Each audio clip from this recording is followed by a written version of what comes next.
Confirmado lo que todo el mundo sabía, el reclamo de la compañía Odebrecht, en cabeza del consorcio Odebrecht-Tecnimont Estrella, va a un arbitraje internacional en una corte de Nueva York, en donde las partes, cuando firmaron el contrato, decidieron escoger que en caso de que hubiese diferencias, se remitían a una corte de arbitraje. Esa corte está en Nueva York y deberá analizar, a partir de lo que dice el contrato, si el Estado Dominicano está obligado a pagar los 708 millones de dólares que ha facturado sobre el precio total de la planta de 2.000, ¿cuánto es? Son 1.995 millones de dólares. Sí, Por supuesto, este diferendo lo reveló ayer el vicepresidente ejecutivo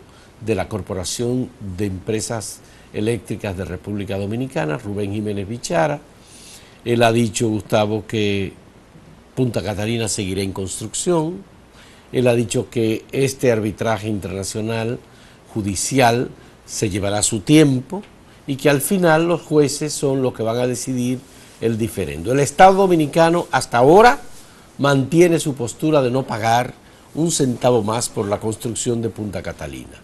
Esa fue además la recomendación que le hizo la comisión designada por el presidente Danilo Medina para estudiar la licitación y el contrato. Una comisión encabezada por Monseñor Agripino Núñez Collado, integrada por empresarios, sindicalistas y especialistas, economistas, y hasta ahora lo que se espera es que esto no detenga la construcción de la planta bueno, ya de Punta Catalina. El mismo Rubén Jiménez Bichara dijo ayer que no, que se había conversado con el consorcio para que, independientemente de que tuviesen proceso en una corte de arbitraje, esa liti, que no se detuviera en ningún momento la construcción de la central Punta Catalina.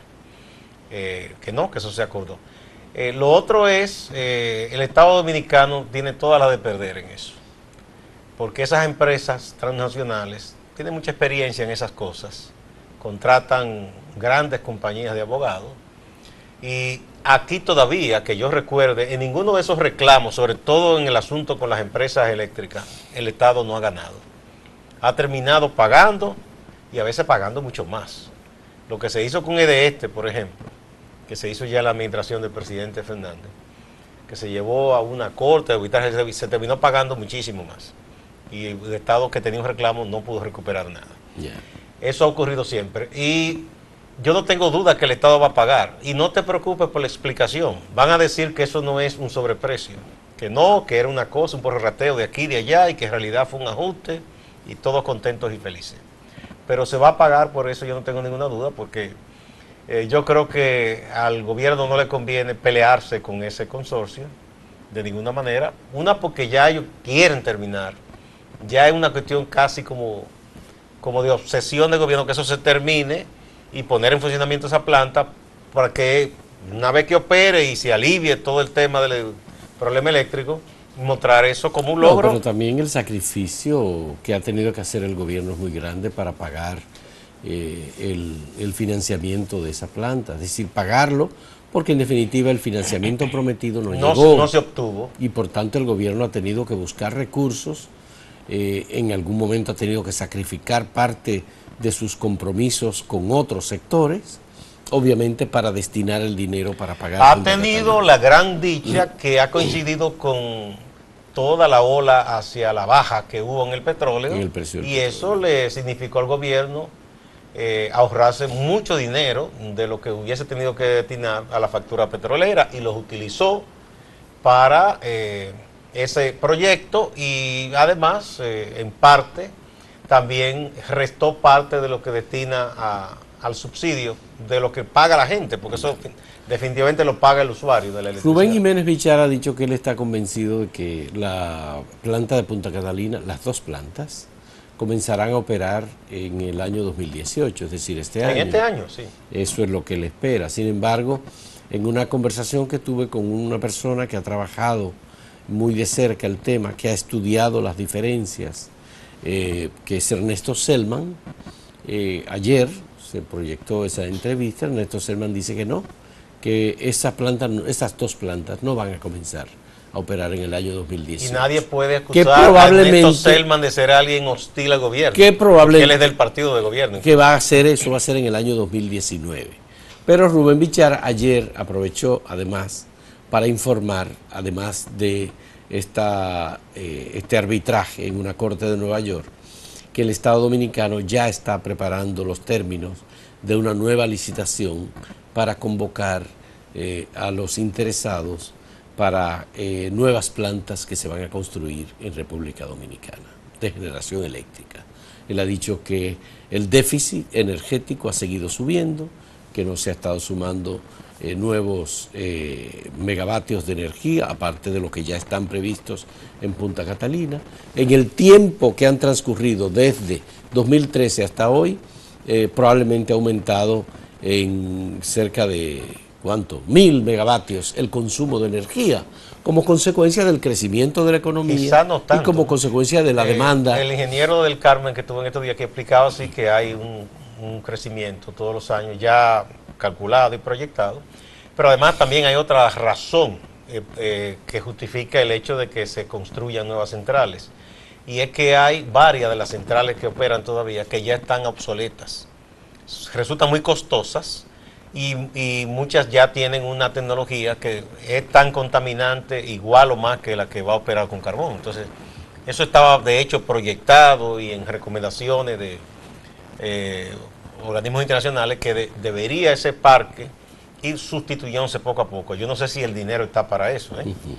Hay muchas de esas centrales que ya resultan más problemáticas que otra cosa. Bueno, vamos a ver qué tú crees que va a pasar, porque al final yo creo que el gobierno, aunque el gobierno diga que no acepta pagar los 708 millones de dólares, si una corte establece que en el contrato eso estaba permitido y que el Estado tiene que pagar, entonces la negociación será en matizar, digamos, los costos que lo más que puede presentados por Odebrecht. El Estado Dominicano es a no pagar exactamente esa suma y negociar para que se le baje un poquito, pero van a pagar. Eso podría terminar pagando la mitad del dinero. Eso dice el ingeniero, que es además de un técnico que conoce el sector, es un político que también sabe mucho de política. Es una retórica de guerra y él lo sabe. Él no puede decir, ni él, ni nadie, ni el presidente, sí, vamos a pagar. No, de inmediato, porque entonces el pleito está perdido. Ellos tienen que mantener la posición de que no y negociar, porque no hay de otra. Extender ese pleito muchos años iba a salir más costoso. La tradición ha sido que el gobierno siempre le pagó a Odebrecht los sobrecostos que Odebrecht le presentaba. Y a todo el mundo. Aquí no se ha ganado ningún pleito internacional con ninguna empresa, no es verdad. Se discute y al final se llega a un acuerdo. Estos estados pequeños son muy débiles. Esas transnacionales no son solo las empresas, tienen detrás los gobiernos y tienen detrás, bueno, ellos se pusieron, arreglaron su mundo en Estados Unidos, precisamente el país en donde se va a dirimir esto. Ellos arreglaron su mundo, acordaron pagar esa multa, la gente de Odebrecht. Entonces no es verdad que a República Dominicana le puede ir tan bien. ¿Tú crees que el pesado fardo de la imagen de Odebrecht puede ponerse ahora en utilizarse a favor del Estado Dominicano? ¿Pero y quién lo puede utilizar? ¿República Dominicana? No hay moral para eso. Porque aquí han hecho de todo con Odebrecht. Si se pueden a sacar ese expediente, si es verdad que sale mal parado el Estado Dominicano. Ya, porque el Estado firmó un acuerdo con Odebrecht para revelar todos los datos de las personas que recibieron los sobornos, y hasta ahora no se ha cumplido. Odebrecht sigue operando en República Dominicana. Lo mejor que hace el gobierno dominicano para no salir peor parado es tratar de que eso se resuelva rápido y llegar a un acuerdo y no desafiar mucho, porque no creo que estamos en la mejor condición de estar haciendo desafíos. No creo yo, como Estado Dominicano. Bueno, vamos a esperar a ver, hacemos una pausa.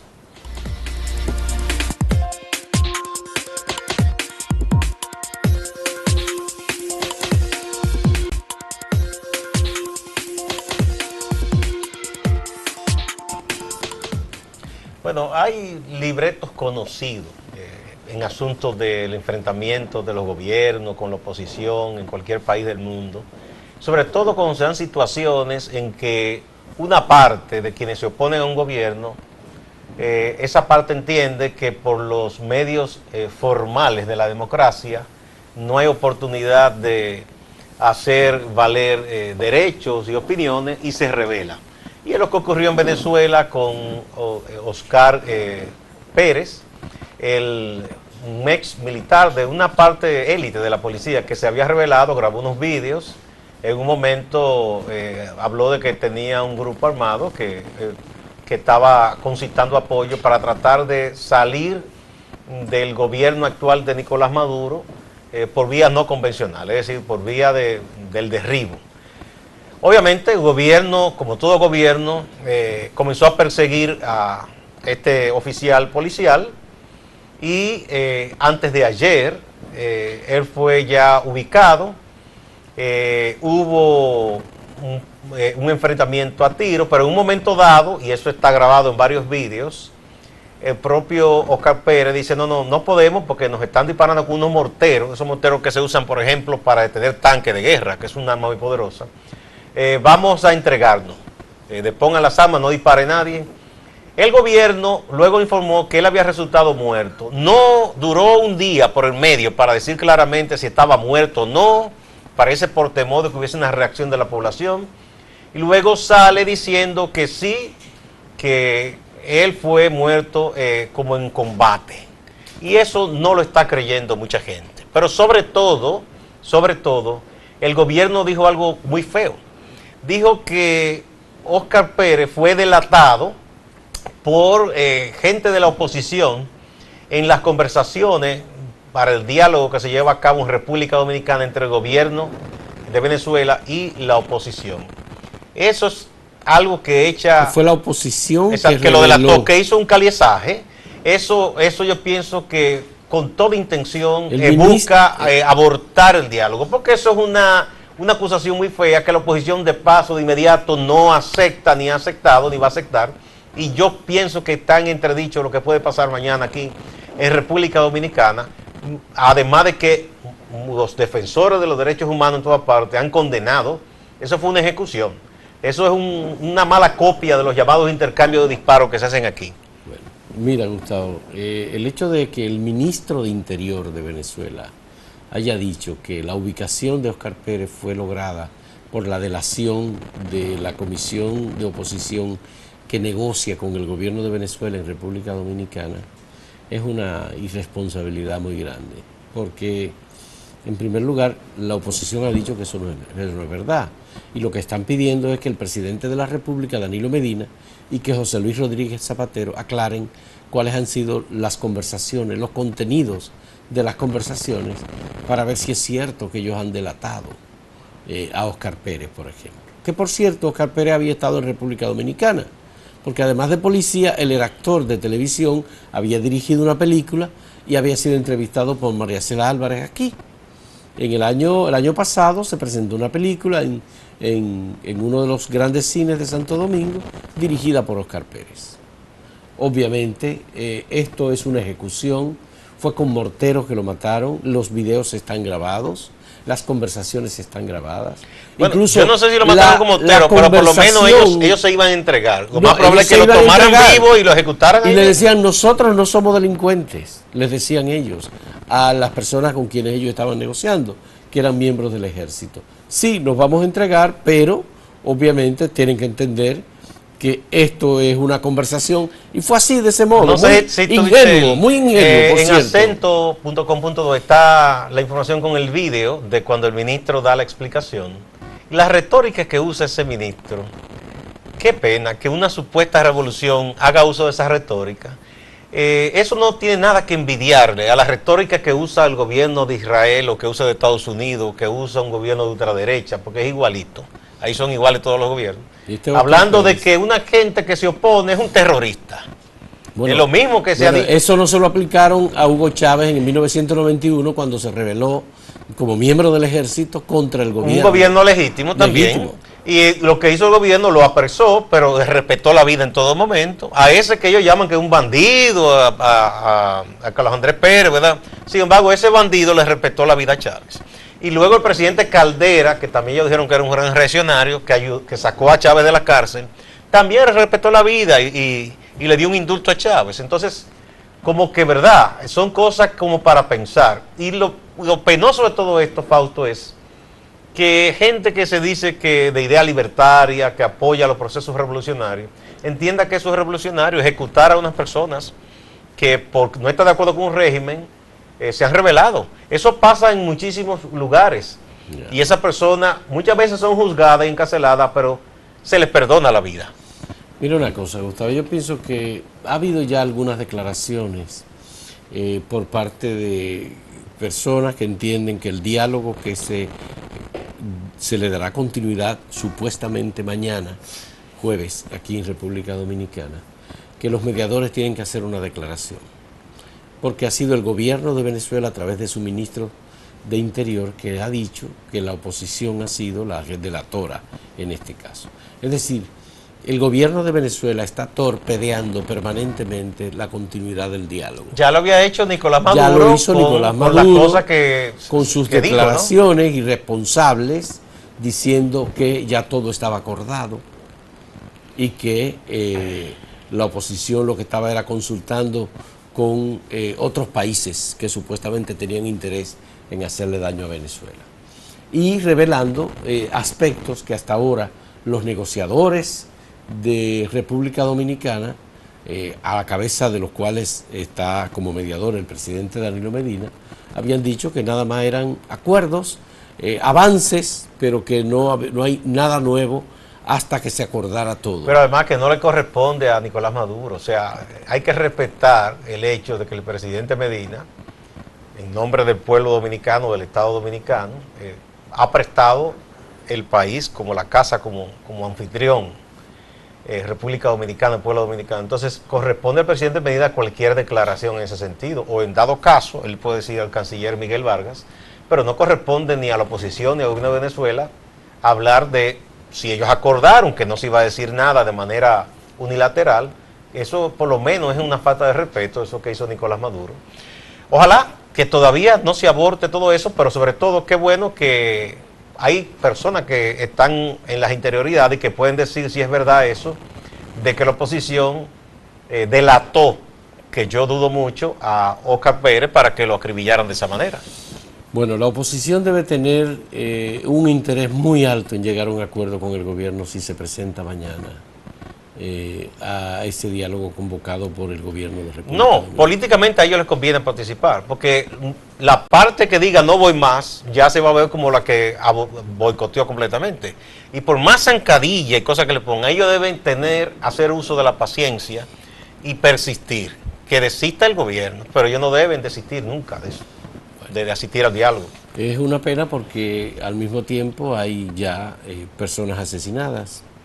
No, claro, bueno, y ese asesinato se lo están atribuyendo a la oposición. No, pero eso a todas luces es una mentira. Y eso vamos a ver qué dice José Luis Rodríguez Zapatero. Quizá el presidente Medina tenga que tener más cuidado porque él es el anfitrión y como ¿verdad?, el que está en la mediación principal y quizá no quiere ser él que diga, no, eso es mentira.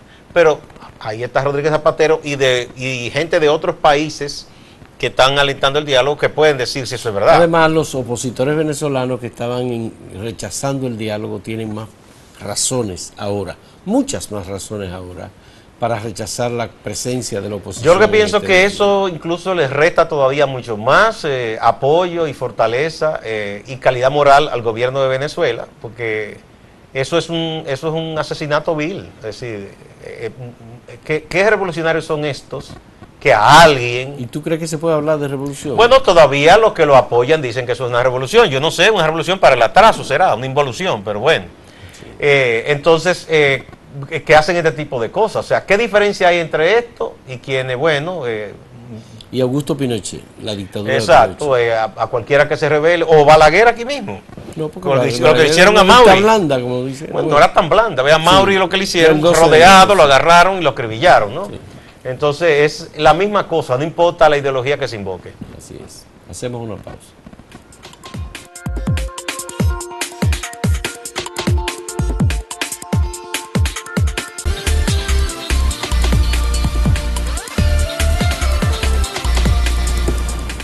Estados Unidos mantiene un fuerte debate entre sus legisladores y el gobierno del presidente Donald Trump sobre el tema migratorio y las políticas que deberían aplicarse para enfrentar las personas que no tienen regularmente sus documentos al día para poder trabajar en ese país. En este momento hay pleno empleo en Estados Unidos, hay por supuesto una economía que sigue en excelentes condiciones, unas transacciones financieras en la Bolsa de Valores que está en sus máximos históricos, y eso es sumamente importante. Sin embargo, el discurso del presidente de Estados Unidos, Donald Trump, es un discurso anti-inmigratorio, por supuesto, es un discurso muy recio contra los grupos minoritarios, no solamente grupos minoritarios migratorios, sino los afroamericanos, por ejemplo, las expresiones recientemente dichas por Donald Trump, negadas por él, sobre lo que representan estos grupos migratorios como los de El Salvador, una gran parte de los cuales son jóvenes que llegaron a Estados Unidos muy pequeños, que son los del DACA, como se llama el programa de protección que estableció el presidente de Estados Unidos, Barack Obama, y son unos 800,000 jóvenes a quienes les dicen dreamers o soñadores, que estarían en situación de ser expulsados de Estados Unidos en el mes de marzo de este año. Pues obviamente Donald Trump dijo en estos días que él prefería migrantes de Noruega y que no quería los de Haití, que eran una especie de barril de mierda, algo así.